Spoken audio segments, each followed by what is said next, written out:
Hi, everyone. This is Dr. Fab Mancini, and super excited today because, as you know, we have a topic out there that not a lot of people like to talk about unless they're bragging about something, and that is the topic of money. And in my life, I've been very blessed to have attracted an individual in Garrett Gunderson that has not only taught me about the value of money, but also, more importantly, the legacy of money. So, Garrett, it's such a pleasure to see you, man. Every time I see you, I get so happy because we have had so many memories in our life. Yeah. And it's just, thank you for making the time to be with us today. Thanks for having me, man. I love sharing this. Well, one of the things, Garrett, that I think is important for, many of the people I'm sure know who you are. There may be some people that have not heard from you, of you, but why don't you start a little bit about the idea of how did you get into finance? How did you get to be such a guru in this space of money management and money understanding and more importantly, money legacy? But because unfortunately, most of us were not raised with parents that were good managers of money. Most of us were never taught in school the value of money and how to properly take care of it, even though it's essential for our lifestyle. How did your journey begin? Pretty humble beginnings because my dad was a coal miner. My mom worked at a credit union and then at the school district, and very loving parents. Actually, just was visiting them last night. Took my dad to a movie. Always good to see them. So I had plenty of love, really taken care of. And I started this business when I was 15. I was just washing and cleaning cars, and I ended up doing this competition, and it was Rural Young Entrepreneur. And I only had $700+ of income in the business after expenses, but I made $500 for taking third place in this competition. And that might have been the day I became a speaker, Fab. I was nervous as could be going to present. I told a joke, it made the judges laugh. I think that helped. And then the next year I took first place and won $1,000. And the next year I won it for the state and I won $5,000. And I thought, I should invest this money. But my family didn't really know a lot about investing. So when I asked my mom what I should do, she's like, you got to put it in savings. So I let it sit in savings for a while, and I was really good at not spending money. That's kind of what my family really learned is hold on to what you got, because my great grandfather, he didn't have enough money to provide. So he came over from Italy to America, didn't even speak English. And then they changed his last name at Ellis Island. He became a goat herd for years and then a coal miner. And it took him 7 years to save up enough money to get into a house and to bring his wife and his daughter to America. So they learned, hold on to what you got. And that's kind of what I was raised with. And then when I was 18, I started to ask around from people that were in my fraternity that had already graduated and, hey, what to do with money, because they're working at banks. And I talked to other people I thought were smart with money. And, I was still pretty confused. I just basically started putting money in the 90s in mutual funds, and the 90s were going really well. And then everything changed in the year 2000 because all the markets start to tank.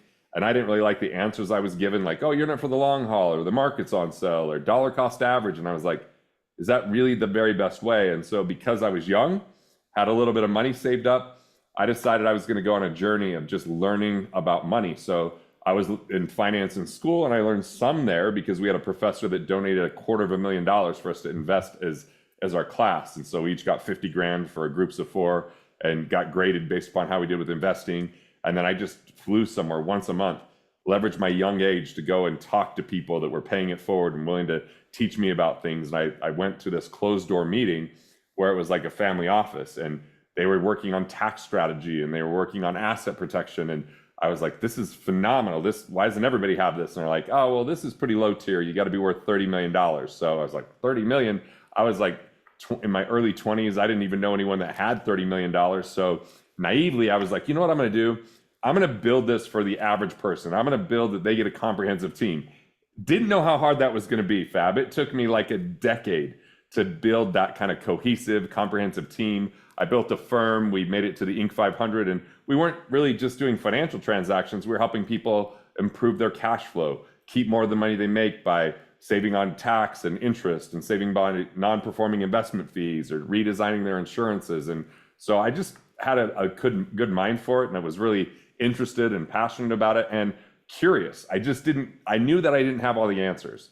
I came with a pretty much a beginner's mind. And so I was like, hey, I'm going to be focused more on like what's right than who's right, and be willing to make changes if I learn new things, which is hard to do because a lot of times people get in a career, they have a family, they're accustomed to doing things a certain way, and if a new information comes, it's hard for them to adopt because it changes their income. I had, given up renewals when I decided, hey, I'm going to start writing books about this, and I'm going to give up licenses so I could really focus on this and research it. And so I've written 10 books on this topic now, and something that it's awesome because my kids are asking me tons of questions now about money and everything from Bitcoin to bonds to how the stock market works. And it's like, I'm like, this is my jam. I'm excited that they're wanting to learn from me and I could teach them these kind of things. I even wrote a kid's book that's kind of for kindergarten through third grade called I Am Money. And so a lot of it was just this insatiable appetite of curiosity and a willingness to say what's best and not be, I wasn't really, I'm a consultant, so I'm not paid on commission. I'm not paid on, transactions. People pay me, and because they pay me, I assemble their team and I bring the right people in to do that work. Like just when you and I talk, I'm like, oh, let me introduce you to the right person. Well, one of the things that I'm very grateful, first of all, that you've taken this path in your life, because look at the hundreds of thousands of people, if not millions of people that you've impacted over the years. And more importantly, money is a topic that uh, most people are not comfortable talking about. I find a lot of times it's because they feel awkward. They don't have anything probably positive to say. They feel that they mismanage. They feel that they probably do not understand it. They feel awkward bringing it up. But let's talk a little bit about some of the things that I've learned from you. I've heard you say many times that money is a terrible master, but a powerful servant. What are some of the best ways that you feel that we can learn to not become slaves of our money, but actually break free from that dependence? Yeah, it comes down to value creation. I mean, part of it is a lot of people get addicted to seeing their bank accounts grow at the expense of growing themselves. And so the first stop for money, or the first responsibility, is how can you increase your skill set? Whether that's financial intelligence, emotional intelligence, whether that's relationship building, whether that's communication skills, like whether it's your career and what you can do to increase your ability to serve people, solve problems, add value, because money doesn't really care about effort. What it cares about is value. So the more you can become a value creator, and then money is a byproduct of that value creation versus chasing the money at the expense of yourself. So you invest in yourself first, and then you grow the assets because you've grown yourself. That's the key to making money. Like you're mastering money versus having money master you. Well, I mean, for years you have said that we needed to shift our mindset. Most people's mindset, as you know, and what many experts out there are teaching, that we must save, right? We must sacrifice. But then that leads into a scarcity mindset. And you teach this probably better than most people. How do you find, if anybody's listening right now and it's like, that's me, Fab, that's me. I can't think like there's enough out there. I always feel like I have to hoard everything I got. And how do you go from scarcity to abundance, in your opinion? Yeah. What is some of the best ways that you have found to help somebody do that? Look, no amount of luck, no saving, no discipline, no rate of return, no financial advice will save someone that's in scarcity. Scarcity is the greatest destroyer of wealth. Scarcity is the belief there's only so much to go around, that you got to hold on to what you got, take what you can while you can. It's a belief in competition over collaboration. It's a game of isolation.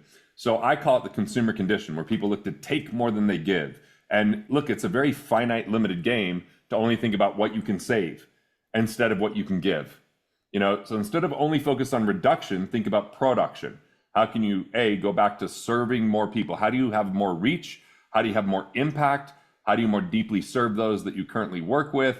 And the more you start thinking about how can you give, the more you're going to actually get. So how do we go from consumer condition to what I call the producer paradigm? The producer paradigm is where you give more to the world than you take from it. It goes again into how can you be abundantly in service instead of in that scarcity of holding back. And so one of the money personas out there in scarcity is the miser. The miser plays a game called preservation, and they only think about there's never enough to go around, so they hold on to everything they got. Like they know the price of everything but the value of nothing, right? So I've had family like this for a long time. They know the cheapest gas in town. They know per ounce what they're buying at Costco versus somewhere else. And it's an obsession that actually limits what they can do to produce for others because it's always about reduction. If we can also look at, there's like a fiscal conservativeness a lot of people have, and it's a little different than the miser. The miser probably wants to put cash in cushions and coffee cans and, you know, in the bank, where a conservative might have a more diversified portfolio, but they still delay gratification too much. They don't enjoy life along the way. They do believe in this notion of sacrifice. And wealth to me is a place where we can actually enjoy the moments along the way, fall in love with the process, be willing to invest in our experience, to enjoy quality of life, to increase our energy, have the money to put, like, people probably have patients that are so scarce they don't want to pay for their health, but you pay for it eventually, right? But you have to have that thinking where you're like, every dollar I put into my health now prevents those dollars I would spend later in a hospital, right? And so I've never really had a budget for my health. It's always been, if this is healthy for me, I'll be able to produce more. I'll have more energy. And so if we think about it from an energy standpoint, you start to look at money as like, all right, this is just a byproduct of the value. So if you think you have a money problem, it's not really a money problem. It's a problem with either mental capital, which is our ideas, it's our knowledge, it's our wisdom, insights, it's our strategies and tools, or relationship capital, the people, networks, organizations, mentors, friends, family, spouse. Like, we take our mental capital, we multiply it by our relationship capital, and that determines our financial capital. So money's just the symptom. And so if we have bad ideas, like hard work with the wrong philosophies can still lead to bankruptcy, right? There's people that work so hard in saving money and working, but they don't feel wealthy. They don't enjoy life. It's all about one day, someday. It's all about retirement when they might be too old to enjoy it, and they miss out on memories along the way. So how do we go from scarcity to abundance? It begins with co-creation. Find someone that can support and inspire you, someone that brings you accountability so you move into that creation mode. It's about delegation. As you build momentum, as you have profitability, then you start to delegate so you do what you do best. And finally, it's a game of collaboration. Find the people that do things differently than you so that you could utilize their skills and leverage yours to accomplish more. People in that finite game of what can I reduce? What can I save? Don't think about investing in others. Don't invest enough in themselves. Only think about reduction. Again, it's a disease of the mind.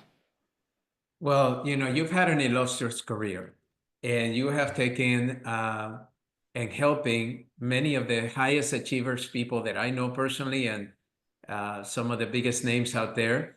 But you also have helped a tremendous amount of doctors. You've been in the healthcare space for many years. Yeah. And what would you say is one of the biggest myths that you have encountered that these people, whether they're high achievers or doctors, have had? And what do you think is cost them because of they believe in that myth? I would say there's a couple. The first one is they have a hard time to discern opportunity from distraction. So what happens is they might be amazing in healthcare, and then they diversify, they diversify and they put money in things they don't understand. And that distracts and derails them. That would be one. The second thing is a lot of them don't invest enough in their team. You know, if they just have a little bit more investment in their team, it frees them up to do what they do best. If they go cheap with their team, then it all ends up on their plate and they have to work so hard on the business because they got into health to help people. But often they found themselves as business owners and they're like, oh, wait, like I now have to be good at business and at serving patients. And sometimes they're so focused on everything that they can do instead of getting other people to help them. And yes, it saves them money, but it costs them health, it costs them wealth, it costs them so many other factors, because one of the best investments we have are people. And even if they show up as an expense that we make write a check every paycheck to them, it can free us up to do what we do best. And I just think a lot of doctors don't go enough in on that. Well, you know, I mean, I couldn't agree more. And I've always said, you know, you have to understand your strength, and you know how you have to also know when to associate with others that can make you even stronger. Um, let's talk a little bit about some of the statements that you've taught us and you speak a lot about, and that is helping people build a life you don't have to retire from. Now, there's a lot of people out there that feel they're trapped. They're trapped in their careers, they're trapped with debt, they're trapped with financial hardship, whatever. What would you say will be for potentially the first step that you would recommend people to take in order to reclaim their financial freedom? So let's define financial freedom first. I think financial freedom is when we can put value first. When money's not the primary reason or excuse, we would do or not do something. It's a consideration, it just stops being the consideration. So now we can think more abundantly. To improve our situation is to have a framework of financial independence.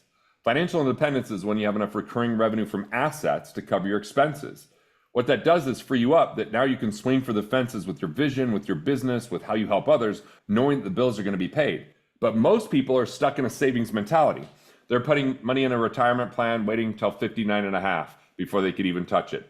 They're setting money aside, but they're not creating any cash flow. And that lack of cash flow puts pressure every single time that they have to keep earning money to keep things going. And that can be awfully exhausting, and it's really taxing on the mind. So if we can first get financially fit, which is you got to have your financial house in order. Look, we all are in store for financial surprises, just like people have health challenges that are trying to do the right things. And I get it. There's a lot of people out there doing the wrong things in health because they just have misinformation. It's the same thing with wealth. There's a lot of people that are trying, but it's not necessarily helping them. So if we don't learn how to get our financial house in order where we're transferring risk, where we've got enough liquidity and savings to be set aside that gives us some staying power and some peace of mind, when we don't have everything cohesively working together, money slips through the cracks. People overpay on their tax. They end up in higher interest rate loans than they need. They end up, in investments that aren't performing as well as what they should, or that they're paying more in interest than they're earning in interest, or they just don't transfer risk. So there's a financial surprise, and now all of a sudden there's a setback. If we can just transfer that, if we can simply get our financial house in order by making sure we have the right car insurance, homeowners, liability, disability, medical, and life insurance, if we have the right corporate structure, if we've maximized our tax savings, if we have good cash flow reporting, like cash flow reporting is kind of like blood work.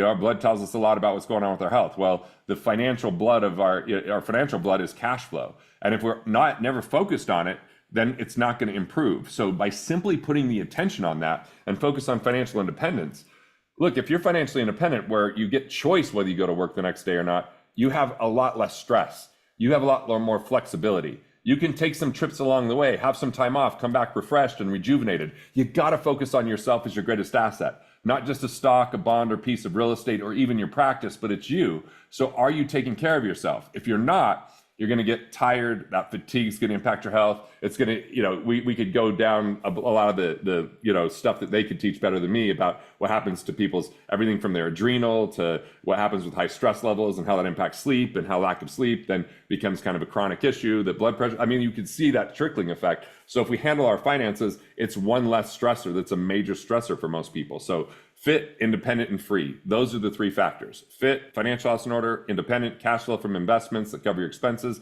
and free, the freedom to be more abundant and be thinking in the producer paradigm. I love it. I mean, you always keep it so simple. I've seen over the years, there's a tremendous increase in what we call today entrepreneurs, individuals that get very creative and they decide to do their own business and they start generating money. And what I notice is that most of them spend 90 to 100% of their time developing that business, but they have very little knowledge in what to do as soon as they start making money, and how to manage that properly. Is there any major common mistake that you see these entrepreneurs as they started their new companies Yeah. make that they should be aware of? Businesses have insatiable appetites. There's always something we could do to improve our business, but if we don't make sure to take care of ourselves, we do it at the expense of ourselves. I see entrepreneurs that don't pay themselves a reasonable salary. They always reinvest and don't turn that business wealth into personal wealth. And ultimately, because the business could be growing at a fast rate, that growth ends up creating a tax issue or something like that. So first, you've got to pay yourself first. You got to set some money aside. You got to have a peace of mind fund that says, hey, I know I have some flexibility if there's cash flow crunches. You got to plug the financial leaks, really get strategic about tax savings. Think about the way most people handle tax is the way most people handle kind of the allopathic chronic health sick care system, right? They're like, oh crap, I'm sick, I'm going to the doctor. You're like, wait, there's things you could have done to be proactive and preventative.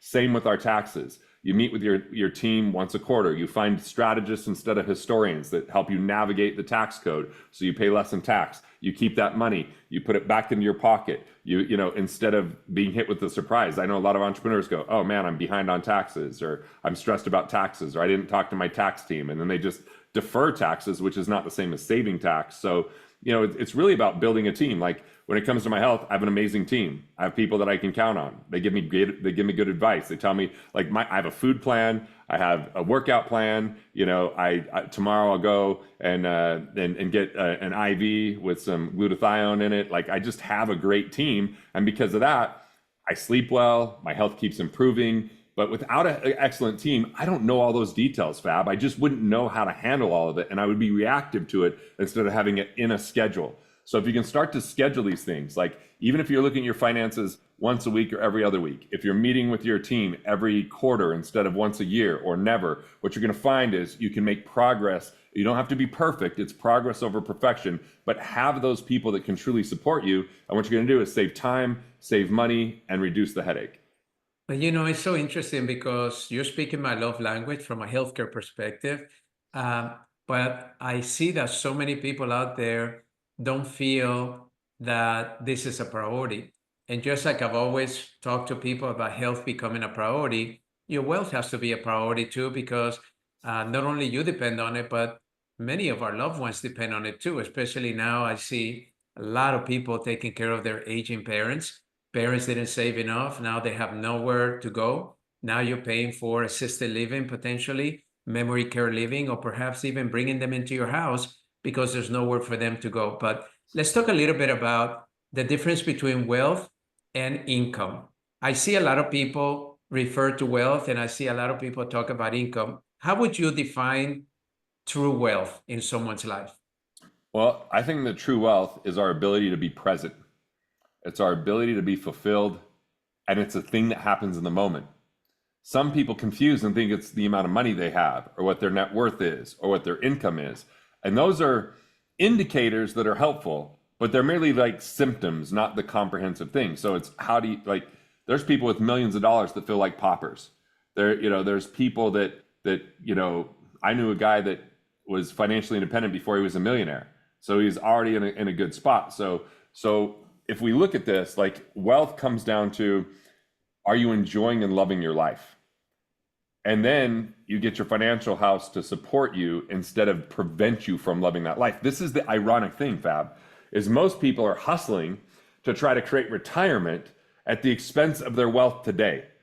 They're like, one day I'll be happy, someday I'll take that trip, eventually I'll be good. And so they're hustling to get somewhere that they create the habits for, that they, even when they get there, they don't enjoy it because they've got so miserly and they've learned scarcity. It's so indoctrinated in their cells that they don't just flip a switch one day. So wealth is being very intentional about how you live your life. It's quality of life, it's life design, it's energy. And those are the factors that make up wealth more than net worth. Now, cash flow, I think, is even more important than net worth. And it's an indicator, but you could have a lot of cash flow and not feel fulfilled. You could have a lot of cash flow and not be happy. And look, we all know this. If someone doesn't have their health, it's going to be hard for them to consider themselves wealthy because all they're trying to do is get their health back. So that's why I think having not budgeting what we do for our health, like I don't let an insurance plan dictate what my health is going to be. I go to where's the best doctor, who's the best practitioner, what are the best ways to get there. If my insurance covers it, great. If it doesn't, it's worth the investment. It's an investment, not an expense. And so when we start looking at our life and the things like enjoying it and taking trips or taking time off or working out and movement and sleep and water and all those kind of things, those are investments. And when we frame those as investments, we're going to feel wealthier, you know? Well, it's interesting because I do know that, and you have taught me that, but I see it also in your life. You've always lived that, and you surround yourself with people that do that too. Let's talk a little bit about legacy because you are a very legacy person, so am I. But I'm not talking just financially, but also spiritually and energetically.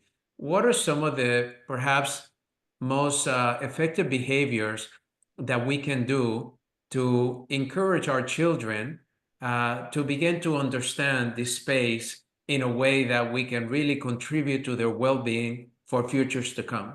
This comes down to having family retreats. How do we invest in our heirs? There's three things, and these three things work with every major religion, every major corporation. And if we can apply that to the family, we're going to get better results. Rituals, which are the daily habits, traditions, which are the regular things that happen semi-annually, annually, or quarterly, and then symbols. Like I grew up Catholic, so we always had a cross. In our business, we always have logos. So in my family, we have a family crest where we say, what are the symbols that represent this family? And we have a crest that is above our mantle at our cabin. Some people put crests on hats and T-shirts, and it's like they work on that as a family together. But the rituals are, maybe when your kids are small, maybe that's dinner that you have together. Maybe that's the morning routine and the nighttime routine. And maybe it's just simple questions, like, hey, what would make this a great day? What are you grateful for? What are your affirmations? It could be, what was your high or your low today? What did you learn? Like, it's just conversation. And then the traditions, a lot of people have religious traditions, or they have, the traditions that come with maybe wherever their culture is, like in America, we've got Halloween, we've got, there's a lot of people that got Christmas or Hanukkah, we've got, Thanksgiving. Those are kind of handed to us a lot of times, but we like to create traditions like Summer Olympics where the family gets together, or Christmas roast where we get together and tease each other. But now we can have a dinner where we have 3x5 cards asking each other questions. And so I wrote the book, What Would the Rockefellers Do?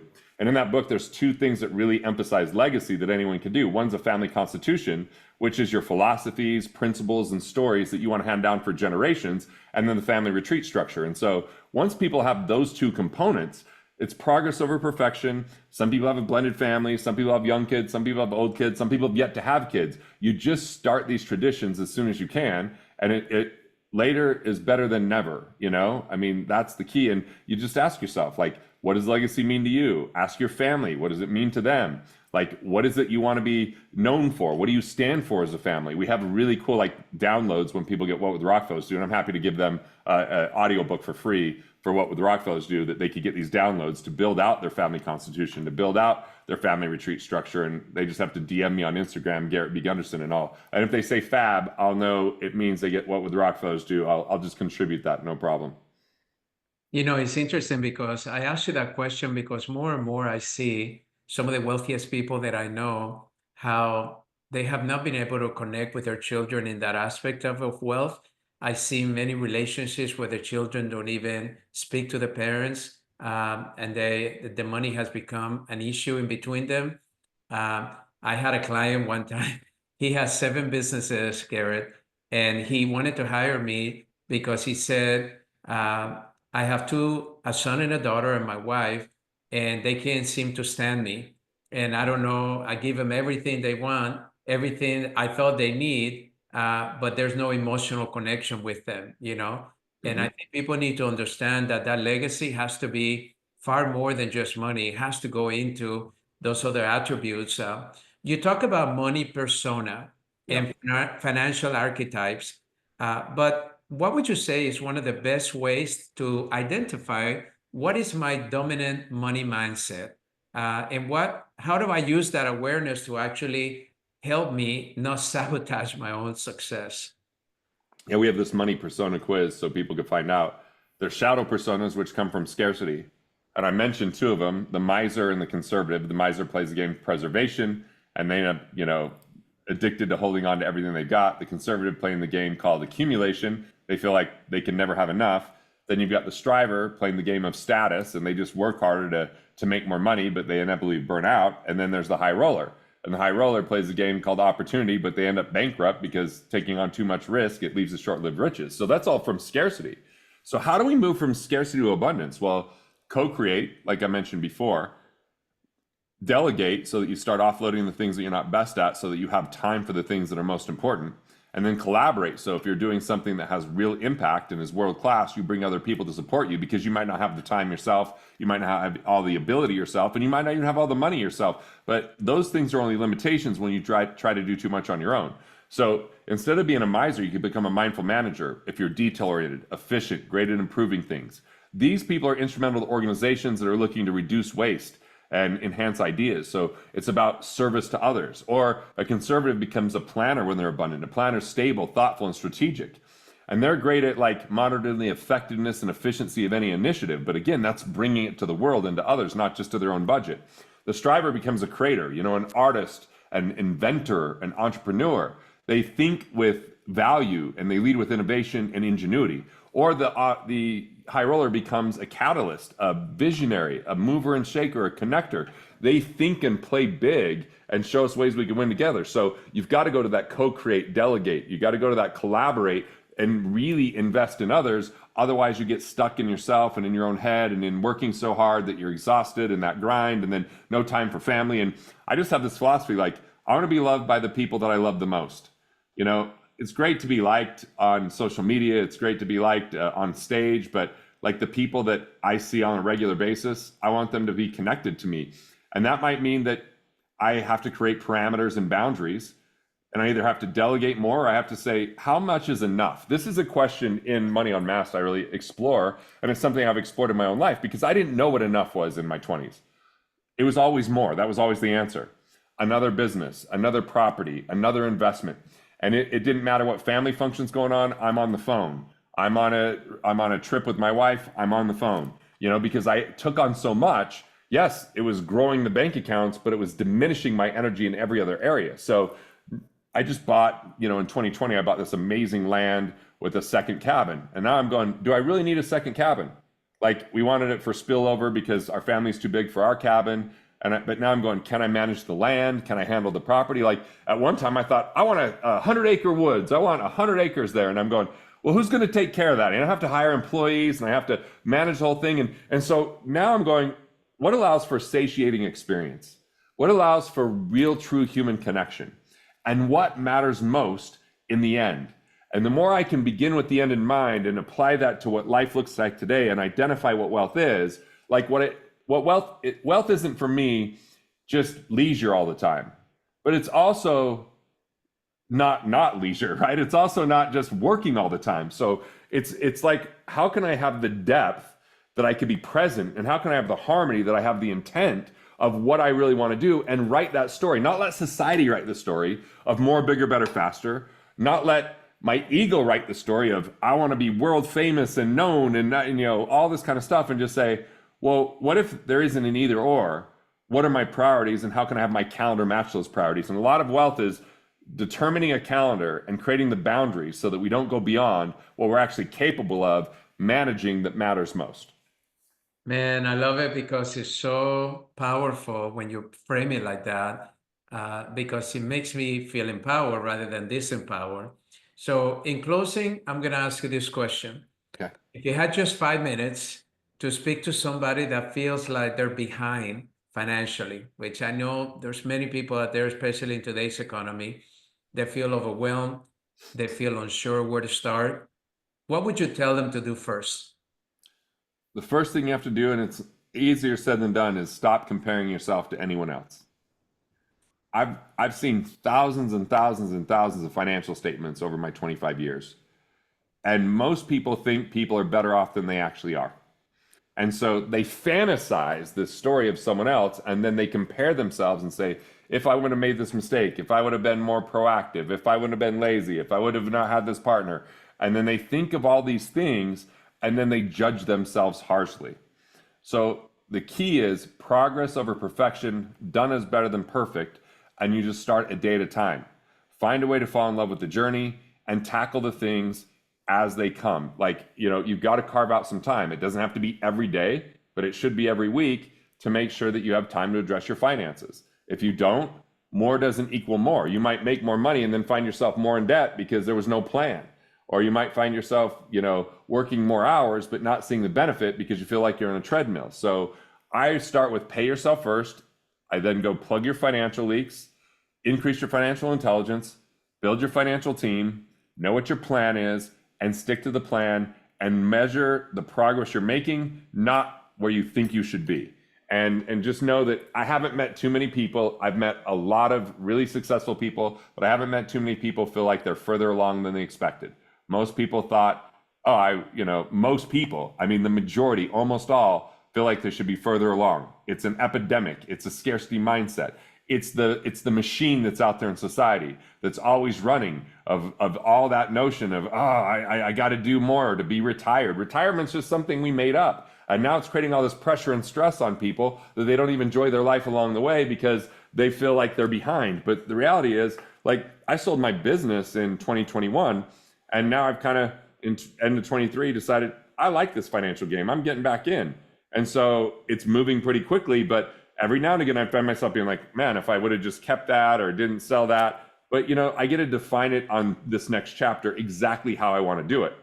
And I was telling someone today, I was like, man, it's crazy how fast I built cash flow, but I judged myself for a year on how did I let this go. And I went from 7 figures of recurring revenue to now starting over. And now I'm like, okay, I can learn faster. I can apply this. And like, I'm 46. I'm not trying to retire at age 65 or at age 55. Like, none of that matters. I took some time off, Fab, and I got a little bit bored.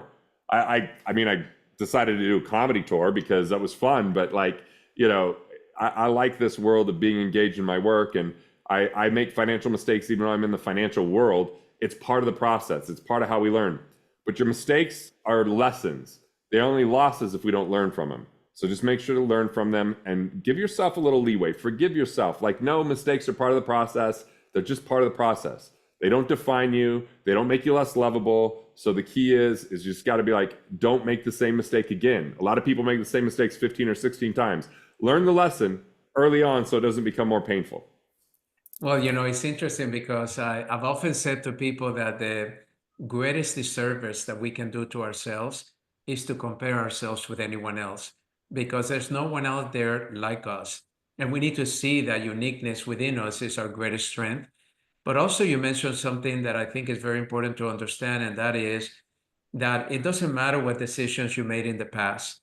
The only way to change the future is what choices are you making right now. Yeah.